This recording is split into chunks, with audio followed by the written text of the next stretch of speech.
সম্মানিত ভিউয়ার্স, শুভ বিকাল। আশা করি যে যেখান থেকে যুক্ত হয়েছেন সবাই ভালো আছেন এবং সুস্থ আছেন। আমি এই মুহূর্তে আপনাদের সরাসরি দেখানোর চেষ্টা করছি খুলনা গল্লামারী মোড় থেকে একটি অনাকাঙ্ক্ষিত এবং চরম উত্তেজনাপূর্ণ ঘটনা। আপনারা আমার ক্যামেরার সামনে যে দৃশ্যটি দেখছেন সেটি মূলত ঘটেছিল মাত্র কিছুক্ষণ আগে। এখানে এক বাইকার ট্রাফিক সিগন্যাল অমান্য করে ট্রাফিক পুলিশের নির্দেশ তোয়াক্কা না করে হঠাৎ করেই তার বাইকের গতি বাড়িয়ে টান দিয়ে পালিয়ে যাওয়ার চেষ্টা করছিল। কিন্তু আমরা সবাই জানি যে বর্তমান সময়ে বাংলাদেশের আইন শৃঙ্খলা বাহিনী যে কোনো ধরনের অপরাধ ও বিশৃঙ্খলা রোধে অত্যন্ত শক্ত এবং কঠোর অবস্থানে রয়েছে।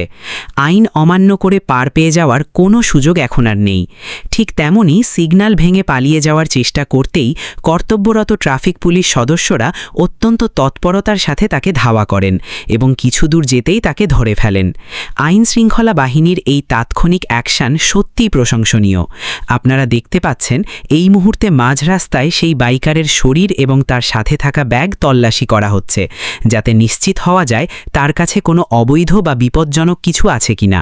নিরাপত্তার স্বার্থে পুলিশ কোনো রকম ছাড় দিচ্ছে না। তল্লাশি শেষ করে এখন তাকে আইনগত ব্যবস্থা নেওয়ার জন্য এবং বিস্তারিত জিজ্ঞাসাবাদের উদ্দেশ্যে পাশের পুলিশ বক্সে নিয়ে যাওয়া হচ্ছে।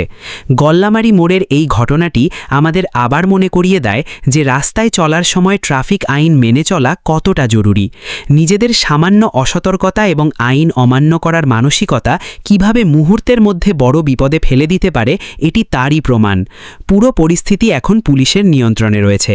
পরবর্তী আপডেট নিয়ে আমি আবারও আপনাদের সাথে যোগ দেব। ততক্ষণ আমাদের সাথেই থাকুন।